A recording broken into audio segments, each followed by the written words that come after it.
जैन मित्रांनो, खूप विद्यार्थी बोलतात की सर 100 मीटरला आम्ही कशा पद्धतीने उभं राहायला पाहिजे. 100 मीटरला ज्या मुली येतात त्या मुलींचं काय होतं, स्टार्टअप आपण कशा पद्धतीने उभं राहायचं या पद्धतीने त्यांचे काय होतात, ते मार्क आहे ना त्यांचे ऑटोमॅटिक कटतात. मुली अशा अशा कशा पण पद्धतीने एक बोलायचं तर उभं राहतात. मेन मुद्दा तुम्हाला कशा पद्धतीने ताईंना उभं राहायचं या पद्धतीचा आपण व्हिडिओ आपण बनवलेला आहे.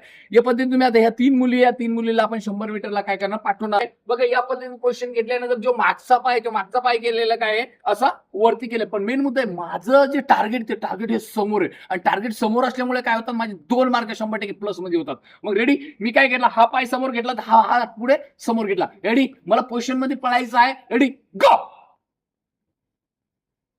ओके, या पद्धतीने जर तुम्ही उभं राहिलं तर गॅरंटी देतो 2 मार्क तुमचे 100% प्लस होतात. असे खूप विद्यार्थ्यांचे यामध्येच काय होते, उभं राहण्यामध्ये आणि स्टार्टअप स्पीड घेण्यामुळेच आपले काय करतात, मार्क करतात. आणि मेन मुद्दा लक्षात ठेवा, ज्या वेळेस गो म्हटल्यामुळे किंवा एखादी रिसल वाचली त्यावेळेस आपले कान त्या रिसलच्या आवाजाकडे किंवा त्या क्लॅपच्या आवाजाकडे असणं गरजेचं. आपलं लक्ष त्या क्लॅपचे डोळे आपले त्याच्याकडे नसलेली गरज नाहीये. मेन मुद्दा फक्त आपल्या कानाचा जो वापर आहे तो फक्त त्यांच्या आवाजाकडे असणं गरजेचं. जर ज्या विद्यार्थ्यांना ह्या गोष्टी जमल्या त्या विद्यार्थी 100% मी सांगतो विद्यार्थी मित्रांनो 100% ते पैकीच्या पैकी मार्क 100 मीटर मध्ये मिळवतो. भेटूया विद्यार्थी मित्रांनो नेक्स्ट व्हिडिओला. जर व्हिडिओ आवडला असेल तर फॉलो करा, लाईक करा, तुमच्या मित्रांपर्यंत हा व्हिडिओ शेअर करा. जय हिंद, जय महाराष्ट्र.